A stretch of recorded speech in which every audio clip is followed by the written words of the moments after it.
Um, there's something that we have never had here at Eastside, and that is we've never not been without Holiday Club. So this coming week was going to be Holiday Club. And when I think about my message today, I think there are so many things in life that are different. But before I get into my message, let's have a word of prayer, and then we're going to get straight into the last part of the book of Habakkuk. Father, thank you for your love for us. Thank you for sending Jesus to die for us. And Lord, even though we're in a strange time, and even though so many people have gone through so many difficult times in the last 2 or 3 weeks, we thank you that you're alive, that you care. And God, I pray that today the word that I bring would be a source of encouragement to everyone who is either watching this morning or just worshiping with us here this morning. I pray in Jesus' name. Amen. So, coming back to Holiday Club, I really never thought that there would be a year where we would not have hundreds of little buddies running around here, and it makes me all the more anxious for all of us to just get back into church again, families to get together. And I know that's not possible, but as your pastor, I can't wait for that day when all of us will be together and we'll have everyone running around and having to clean up after everyone after Sunday morning because we've been family together. Now, life has a way of taming us, doesn't it? The truth of it is, life never really works the way we planned. We didn't plan for a virus like this to come and invade us to the point where we would shut the whole country down. We can still say we never expected Holiday Club, but to shut the whole country down, that's one thing. And in the middle of this, some of the people in our church have suffered some unspeakable challenges, deep grief. Some have lost their jobs, some have lost family members, and the list goes on and on and on. The notion today, I suppose, is this, and this is why we are so surprised by all of this, is that you can do whatever you like. You just put your mind to it, you can get it done. If you push hard enough, you can get it done. If you practice long enough, you can get it done. But life isn't like that. We have dreams about life and pictures about life. There's books that's been written about dream your dreams, write them down and place them somewhere and pray through your dreams and so on. And yet, this morning, some of you, your dreams have been shattered because you have lost a job. Others are in the middle of severe marriage crisis. Some are wondering whether they will ever find Mr. or Mrs. Right. Family life hasn't turned out the way you planned, because from what I read from the news, it seems like strife in the home during lockdown has not gone down where people have had some family time, but it's got worse.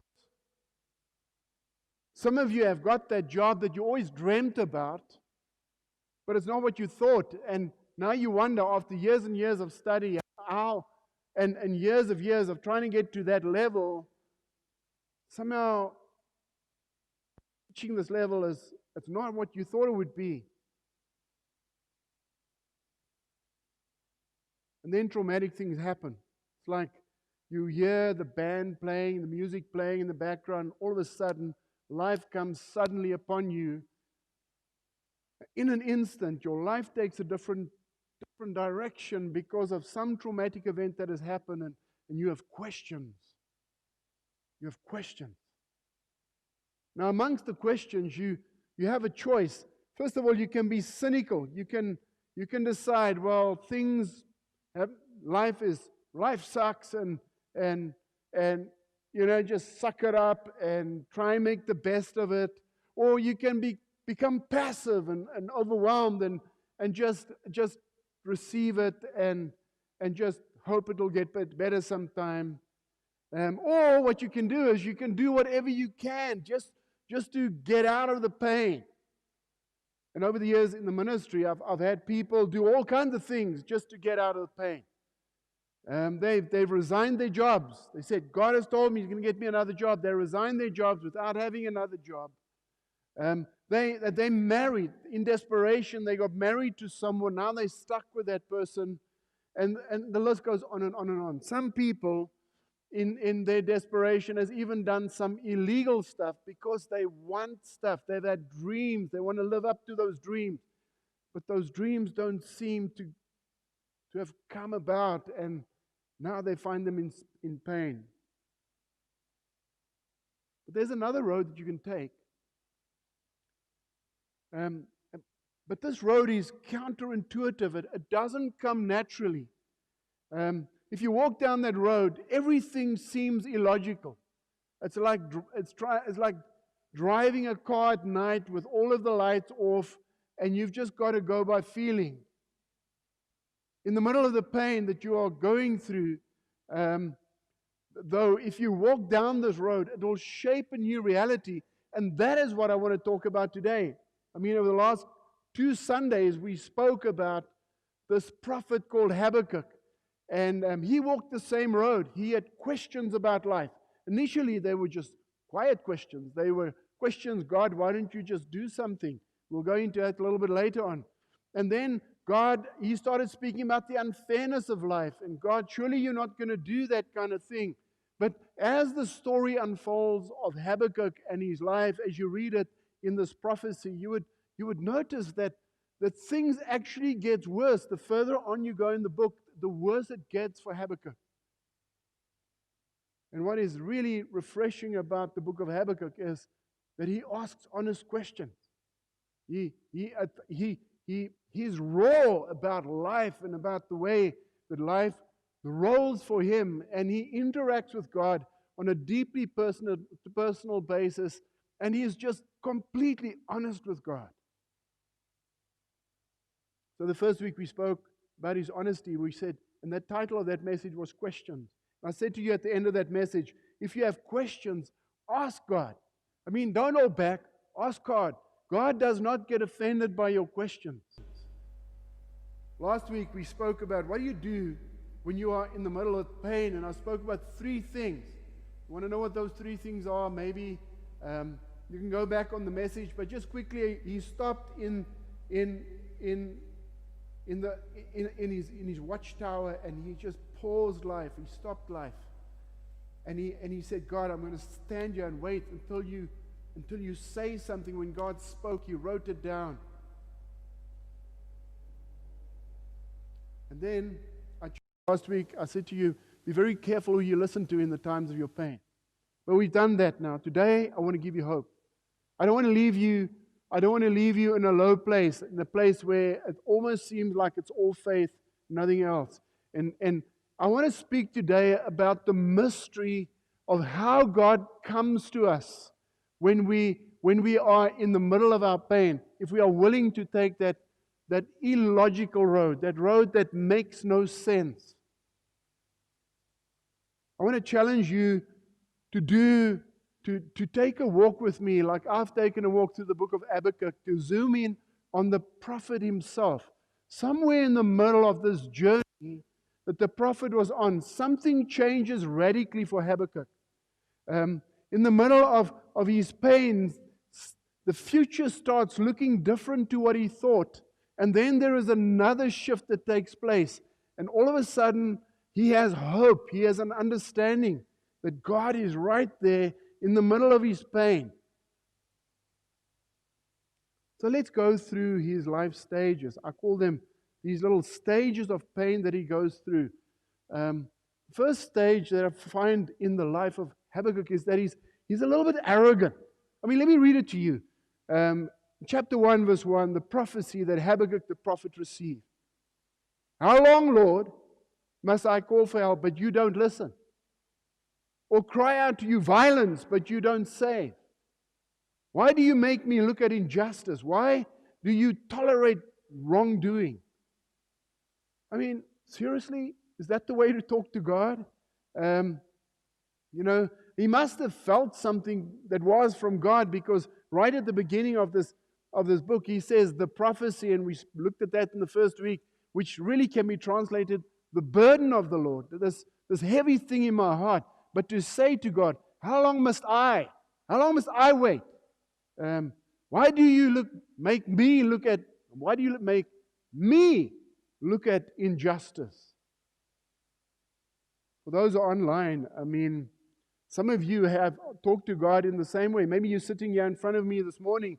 You talk to God in the same way, and you ask questions like, why does God allow all this suffering? When will God make it stop? Why does God not do things the way that I think He should? And I want to say to you, I suppose that's a good place to start. At least you're being honest. At least you're being raw, honest with God. But don't do it in a cynical way, in a way that is like passive, like God, what day Sarah, whatever will be, will be. Really lean in and follow me on this journey, so that at the end that you would have some answers, maybe illogical answers to the questions that you are experiencing in your life. The second thing that I see in the book, in the life of Habakkuk, is entitlement. It's later on in chapter 1, we read this: Lord, are you not from everlasting to everlasting, my God, my Holy One? You will never die. You, Lord, have appointed them, talking about the Babylonians, to execute judgment. You, my rock, have ordained them to punish. Now, there's almost a rhetorical kind of question, not a question put in here. You have ordained them to punish?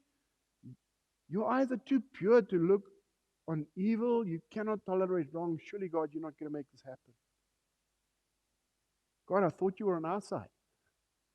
Entitlement, God, you're with us. How can this be happening to me? Surely not. You're on my side. God, you are my spiritual genie, and I rubbed the lamp how many times, and you're not coming out. What's going on, God? Entitlement. And I think there are many Christians, in my years of the pastor, there are many Christians who make crazy statements. Just say this, then God will do that. If you do these things, God will do that. There is an entitlement that I don't see in the Bible, and certainly not in the story of Habakkuk. But God walks with Habakkuk. This is the amazing thing. He's arrogant. He shows entitlement. But God doesn't leave him in his journey. And now reality sets in for Habakkuk that God, that God is going to send the Babylonians. Life is going to not quite turn out the way that I had planned for it to be. In my prayer time, had hoped that I would just click my fingers and God will hear me and He will do something. I will name it, I will claim it, I will frame it. God will say what I want Him to say, do what I want Him to do. And life just doesn't work like that. Life just doesn't work like that. But in this process, God is working in Habakkuk's life. And the next stage that we see, as real pain sets into Habakkuk's life, he goes into his watchtower, and humility becomes part of his disposition. He says in chapter 2, I will stand at my watch, and station myself on the ramparts. There's none of this, God, why don't you anymore? He says, I will look to see what He will say to me, and what answer I'm to give to this complaint. What will I say? I'm going to stop and gather my thoughts. God, as painful as this is, I am listening. And here is the illogical thing. As Habakkuk does this, as he moves from arrogance to humility, as he moves from entitlement to humility, God becomes bigger. Surely if God doesn't answer my questions, if God doesn't live up to my expectations, if He's not going to be my genie, then God cannot. That's what people have said to me. But they're not the people who have walked the real road of pain. They've been people who have been spectators of pain. And as Habakkuk does this, God gets bigger and bigger. He still has questions, but it's different. clarity sets in. Clarity sets in. We see that in chapter 2, verse 20, when he says, listen to this. He's in the middle of his pain and he says, the Lord is in his holy temple. Let all the earth be silent before him. Hang on now. Hang on now. What has happened here? He is saying, God, you haven't seen the violence. Where are you? Why aren't you listening to me? He changes to humility. He goes and stands himself. He's in God's presence. And while he's in God's presence, God connects with him at a level where all of a sudden he gets it. He gets it. In the middle of his pain, in the middle of the noise and everything else, there is God. Where is God in the middle of your pain? He is still in his holy temple. He has not gone anywhere. God is still God. He is still on the throne. He is in his holy temple. Now, if he had remained arrogant and if he had remained entitled, he would have missed the moment where in the middle of his pain, the Spirit of God connected with his spirit and he got it. All of a sudden, he moves from humility to clarity. Now, hope should have gone by now, surely, right? The Babylonians are still coming, but there is clarity. It's a little bit more clarity as we read chapter 3, verse 2. He says, Lord, I have heard of your fame. The Babylonians are coming. He knows that. The pain is still there. He is still shocked. You see it later in chapter 3. He says, my lips quivered, my knees shook. I don't know what to do. The picture was terrible. He is in pain. But he says this, Lord, I have heard of your fame. I stand in awe of your deeds, Lord. Hang on now. He's in pain. And he says, God is still on the throne. He's not asking the question. He's saying, God is still on the throne. He's in his holy temple. And then he says, God, I have heard of your deeds. I have read about it. I've heard others speak about it. God, I stand in awe of what you've done for other people. God, will you do it? Will you do it for me? Repeat them in our day. It's not just for me, God. Will you do it for all of us? Will you show us all? God, in the middle of our country, as we are struggling, as people have denied you, as no one has really known what to do with this virus, as people have lost their jobs, Lord, as even the government has acknowledged they can't do anything about the virus, they could just try and stop the full impact of it. God, in the middle of this time, will you do what you've done so many times for other nations? What you've done for Israel, will you do it for us? Repeat them in our day. In our time, make them known. In wrath, remember mercy. God, I've heard of your fame and I've heard that you're a merciful God. You're God of wrath, but you're also God of mercy. It gets clearer, now it gets bigger. I stand in awe of your deeds. In the middle of the suffering, I've seen people worship. In my ministry, I've seen people worship in the middle of suffering, and God was bigger than I could even imagine as I saw them stand next to gravesides and worship. Now, Habakkuk has not come out the other side yet. As I've already said, his lips quivered. His decay was in my bones. That's a strong way of putting it. My knees buckled, yet I have heard, I understand. It's becoming clear to me now, you're in your holy temple. You are all powerful. So all powerful God, will you do something powerful here?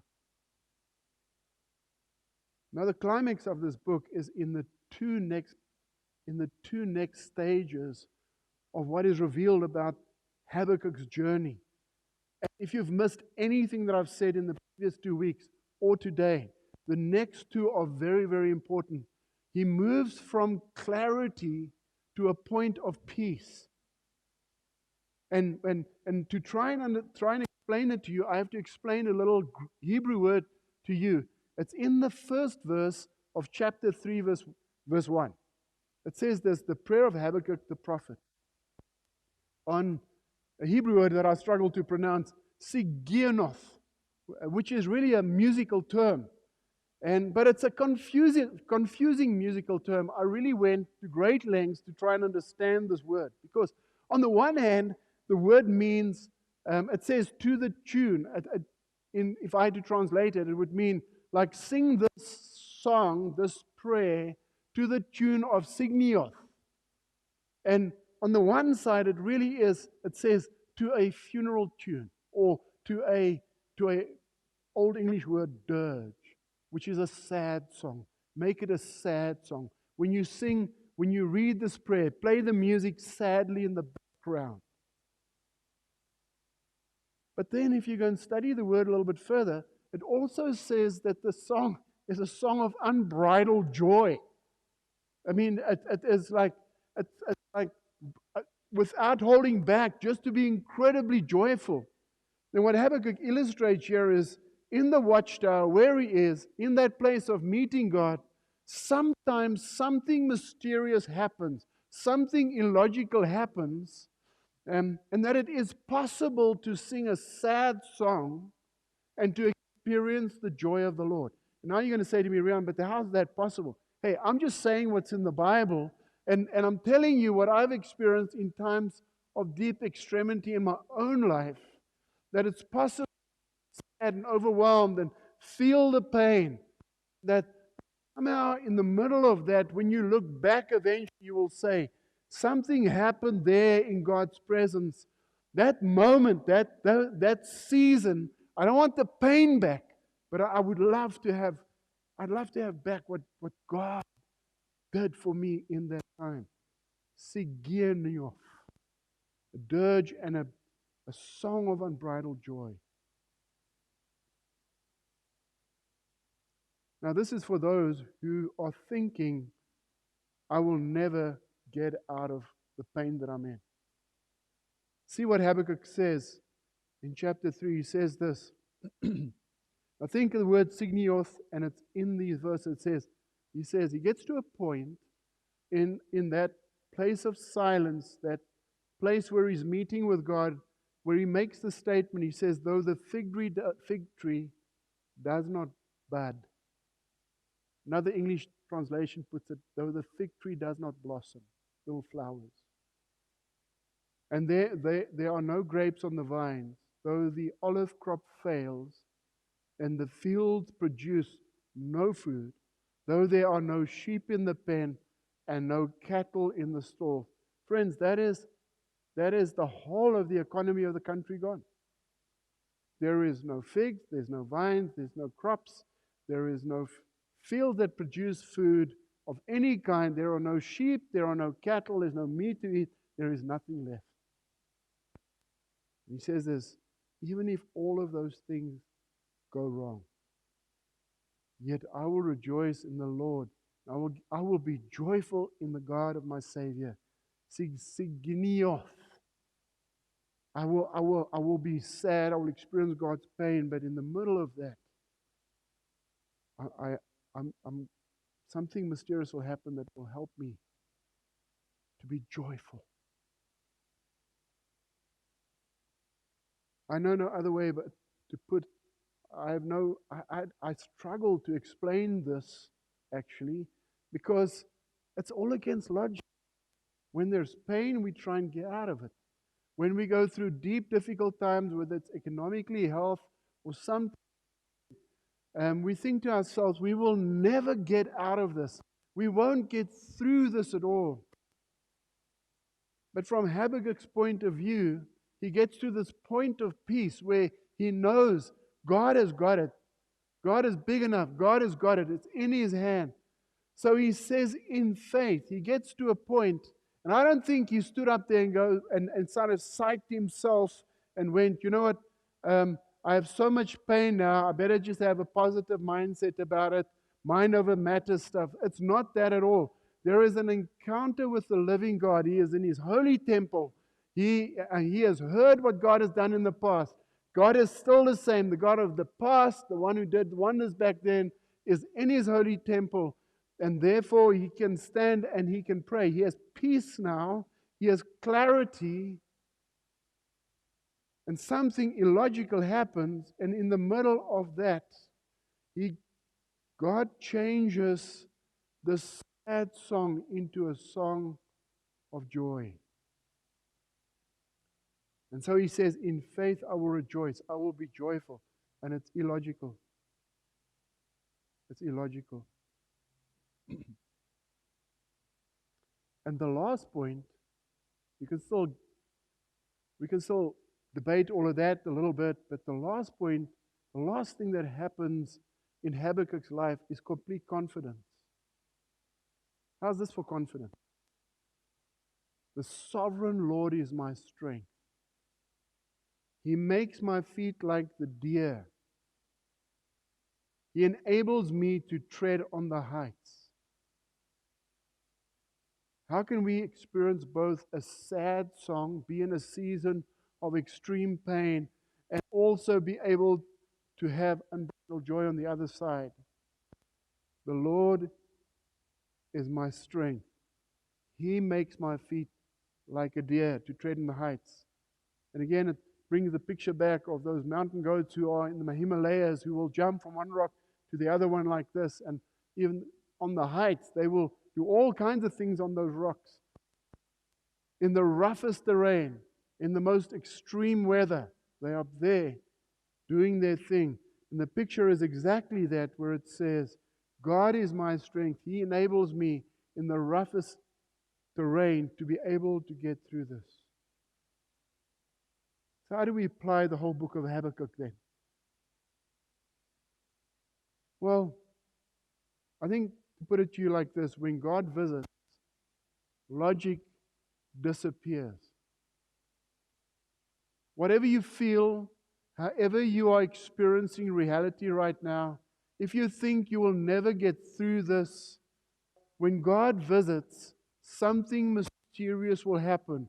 In the middle of his pain, Habakkuk moves from arrogance to entitlement to humility to peace to confidence. He's still in pain. The Babylonians are still coming. One day gets the impression, though, on this journey that he is alone. If you read in between the lines, God is there from the beginning. The very fact that he can converse with God like this, God, don't you see the violence? Don't you see the injustice? God, you mean you're going to get the Babylonians? God, I'm going to stand in my watchtower because I know in my heart, I know that I am not alone. God, you're in your holy temple. All of that is God revealing himself to this guy called Habakkuk in the middle of his pain.